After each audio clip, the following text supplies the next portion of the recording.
আসসালামু আলাইকুম বন্ধুরা। এমন 5টি স্বপ্ন রয়েছে যেগুলোর একটিও যদি আপনি কখনো দেখেন তাহলে বুঝবেন আপনার মনের আশা আল্লাহ তাআলা অচিরেই পূরণ করে দেবে। এগুলো মন গড়া কথা নয়।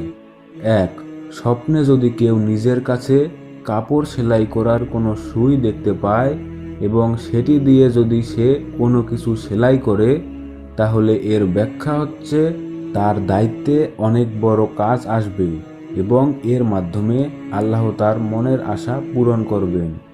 2, কেউ যদি স্বপ্নে দেখে সে ক্ষেতে বীজ বপন করছে এবং সাথে সাথে যদি সেই ক্ষেতে ফসল চলে আসে, তাহলে এর ব্যাখ্যা হবে আপনার মনের আশা পূরণ হতে যাচ্ছে।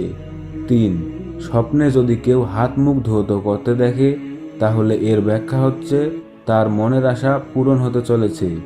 4, স্বপ্নে যদি কেউ দেখে যে কোথাও হাউজে কাউসারের নাম লেখা আছে এবং সেখান থেকে সে পেয়ালার মাধ্যমে পানি পান করছে, তাহলে এর ব্যাখ্যা হলো অনেক বড় একজন আলেমের সঙ্গে তার দেখা হতে চলেছে বা বন্ধুত্ব হতে চলেছে এবং আল্লাহ তাআলা তার মনের আশা পূরণ করবেন। 5, স্বপ্নে যদি কেউ লেবুর শরবত খেতে দেখে তাহলে এর 4টি ব্যাখ্যা হতে পারে।